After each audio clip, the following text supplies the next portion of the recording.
이 시간 하나님께서 우리에게 주신 말씀은 시편 102편 17절 말씀입니다. 시편 102편 17절 구약 성경 876면입니다. 제가 봉독해 드리도록 하겠습니다. 여호와께서 빈궁한 자의 기도를 돌아보시며 그들의 기도를 멸시하지 아니하셨도다. 아멘. 짧은 구절이니까 한 번 더 함께 합독하도록 하겠습니다. 여호와께서 빈궁한 자의 기도를 돌아보시며 그들의 기도를 멸시하지 아니하셨도다. 아멘. 우리가 세상을 살아가다 보면 꼭 필요한 것이 있습니다. 바로 돈입니다. 우리가 이제 혼자 무인도 같은 데서 살아가거나 산속 깊은 곳에서 혼자 살아가는 것이 아닌 한에는 우리는 꼭 돈이 필요합니다. 왜냐? 우리가 모든 것을 혼자서 만들어낼 수 없기 때문입니다. 우리가 밥을 먹고 살아가기 위해서는 음식물이 필요한데 혼자서 농사 지으면서 살아갈 것이 아니라면 결국 그 음식물을 돈 주고 사야 합니다. 우리가 이렇게 물 하나도 우물에서 직접 길어오거나 약수터에서 직접 길어올 것이 아니라면 결국 이렇게 물을 돈을 주고 사서 마셔야 합니다. 또한 우리가 살아가는 집을 가지기 위해서 또는 살아가기 위해서는 우리가 그 집을 살 수 있는 돈이 필요하거나 아니면 집세를 낼 만한 돈이 필요합니다. 그렇게 우리가 이 일상을 살아가기 위해서 또한 일상에서 필요한 것들을 구입하기 위해서는 우리는 꼭 돈이 필요합니다. 이처럼 돈은 우리 삶에서 너무나 중요합니다. 그래서 제가 더 길게 설명하지 않아도 돈이 필요한 이유는 여러분 모두 다 아실 것이라고 생각합니다. 하지만 이렇게 돈이 중요하다 보니까 우리 삶에서 돈은 돈으로 끝나지 않습니다. 그냥 돈이 물건을 구입하고 사용하는 데 필요한 수단으로 끝나는 것이 아니라 돈이 모든 삶의 척도가 되기도 합니다. 그래서 돈이 많은 사람은 많은 것을 할 수 있고 여유도 많고 생각할 시간도 아주 많습니다. 반면에 돈이 적은 사람은 할 수 있는 것도 적고 여유도 없고 생각할 시간도 너무나 없게 됩니다. 그만큼 돈은 그냥 물건을 사고 주고받는 그 정도의 수단으로 끝난 것이 아니라 삶의 질을 결정하는 아주 중요한 척도가 되기도 합니다.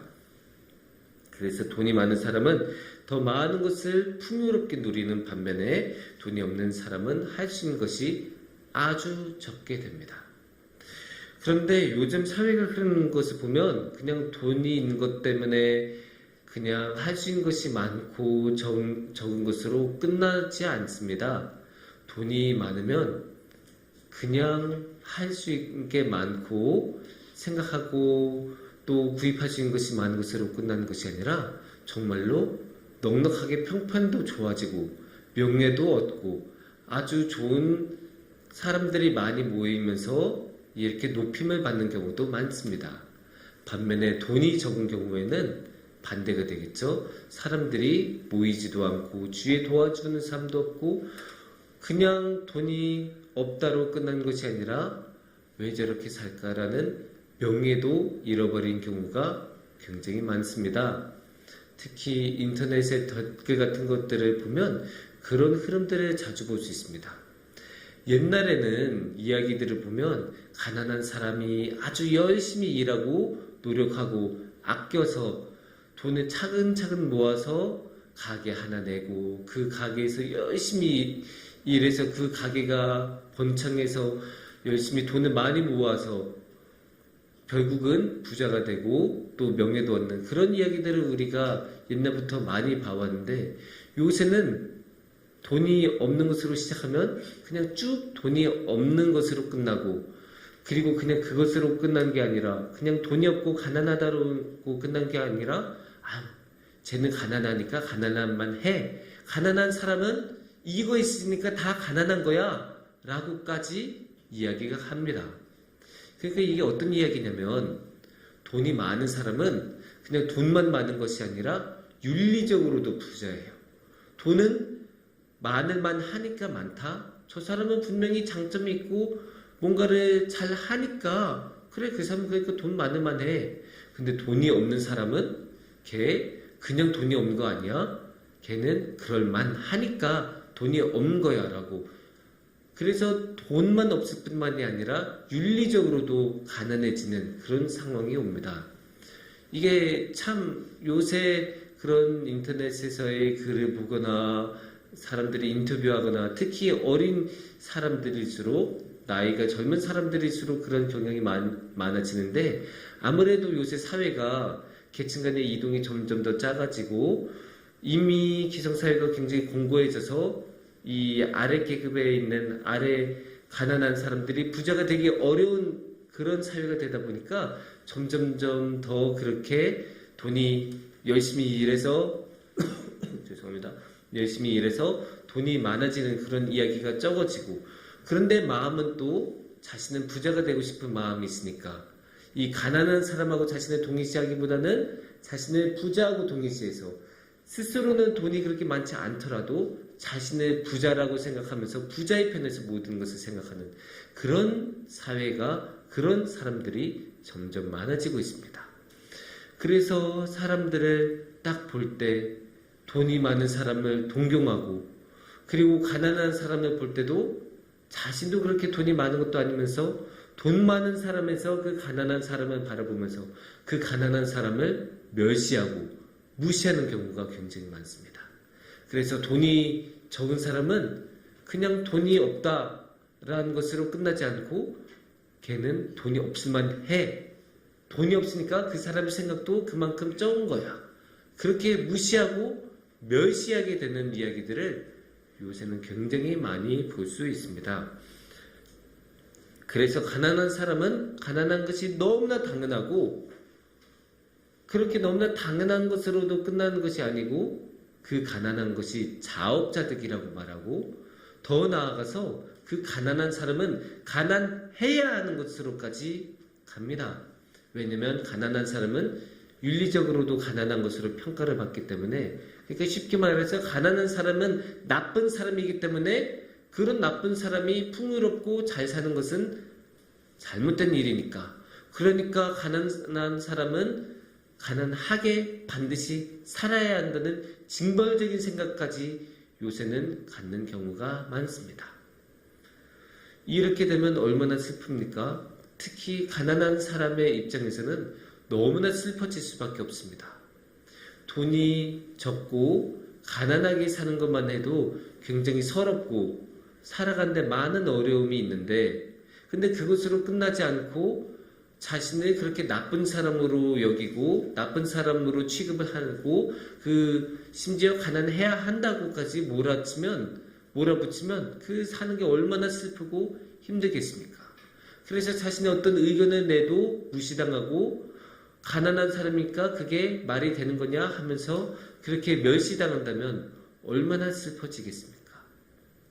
그렇게 사회적으로 인정받지 못하고 멸시당하고 그렇게 구석으로 몰리는 경우에는 정말로 살아가는 것이 힘들 수밖에 없습니다. 이럴 때는 어떻게 해야 될까요? 이럴 때는 우리는 말씀을 보고 하나님을 찾아야 합니다. 왜냐? 하나님은 언제나 우리를 도와주시는 분입니다. 그래서 오늘의 본문 말씀 시편 102편 17절 말씀을 보면 이렇게 말씀을 하고 있습니다. 여호와께서 빈궁한 자의 기도를 돌아보시며 그들의 기도를 멸시하지 아니하셨도다. 오늘의 말씀은 어떻게 말씀하고 계시죠? 여호와께서는 빈궁한 자의 기도를 돌아보시며 빈궁하다는 것은 가난하다는 말이죠. 가난한 사람의 기도를 돌아보시며 하나님께서는 가난한 사람들의 기도를 멸시하지 아니하셨다. 멸시하지 않으신다. 하나님께서는 멸시하지 않으세요. 가난한 사람을 멸시하지 않으세요. 이 세상의 모든 사람들이 가난한 사람들을 멸시하고 천대하고 가난한 사람들은 나쁜 사람들이야. 가난한 사람들은 가난해야 돼. 저 사람들은 사회적으로 좋은 것을 누릴 자격이 없어. 라고 몰아붙이고 멸시하고 혐오할 때도 하나님께서는 아니야. 가난한 사람들 그렇게 나쁜 사람 아니야 하면서 그 멸시받은 것들을 물리치시고 가난한 사람들을 보호해 주시고 가난한 사람들의 기도를 들어주십니다. 가난한 사람들이 그렇게 애끓는 목소리로 자신의 사정을 설명하고 그렇게 외칠 때 아무도 안 듣더라도 정말로 가난한 사람들의 이야기는 드라마로도 만들어지지 않고 영화로도 만들어지지 않고 가난한 사람들의 이야기는 인터뷰로도 안 나오고 기사로도 안 나올 때 하나님만큼은 들어주십니다. 하나님만큼은 가난한 사람들의 기도에 귀를 기울여 주시고 그들을 멸시하지 않으시고 기꺼이 받아주시고 도와주시고 지켜주십니다.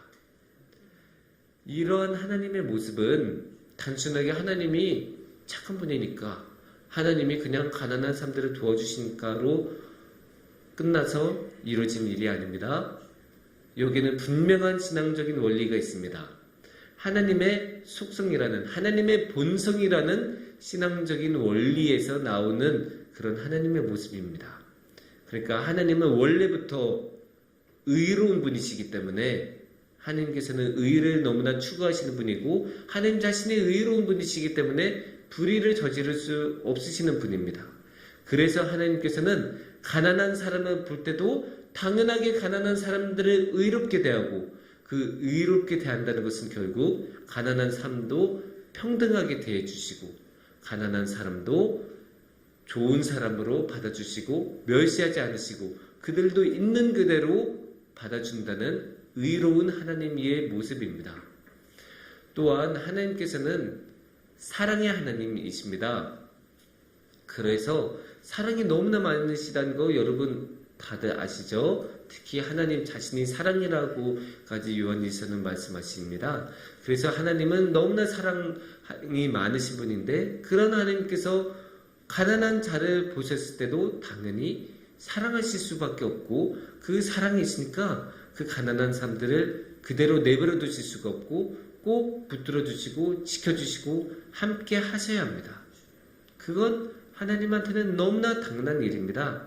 그래서 하나님께서는 그 크신 사랑과 그 크신 의로움으로 가난한 자들을 멸시하지 않으시고 가난한 사람들도 같이 품어주시고 지켜주십니다. 사랑하는 성육주원교회 여러분, 우리가 살다 보면 참으로 힘들 때가 있고 특히나 요새 사회는 가난한 사람들이 참 살아가기가 힘든 그런 사회가 되었는데 걱정하지 않으셔도 됩니다. 하나님께서는 항상 가난한 삶도 지켜주십니다. 물론 제가 이렇게 말한다고 해서 오해하시면 안 돼요. 부자를 나쁜 사람으로 생각하는 거 아닙니다. 제가 그렇게 오해하시면 안 됩니다. 언제나 부자 가운데서도 좋은 사람이 있고 나쁜 사람이 있고 가난한 삶 중에서도 좋은 사람이 있고 나쁜 사람이 있고 그런데 요새 사회는 가난한 사람은 나쁜 사람만 있다고 하니까 그게 잘못된 것이고 가난한 사람들 중에서도 좋은 사람이 있다는 것을 우리가 분명히 생각해야 되고 근데 하나님께서는 어떻게 하시냐? 모든 사람들이 가난한 사람은 나쁘다고 이야기할 때 하나님께서는 아니야. 가난한 사람도 나는 받아주고 멸시하지 않을 거야. 가난한 사람들도 내 품 안에서 충분히 살아갈 수 있는 자격이 있는 사람이야 라고 하나님께서는 말씀하십니다. 그런 하나님이라는 것을 우리가 어느 상황에서도 잊지 않았으면 좋겠습니다. 그래서 그런 하나님 우리가 항상 잊지 않고 따라갈 때 주님께서는 더 큰 사랑과 의로움으로 우리의 삶을 충만하게 지켜주실 것입니다. 기도하겠습니다.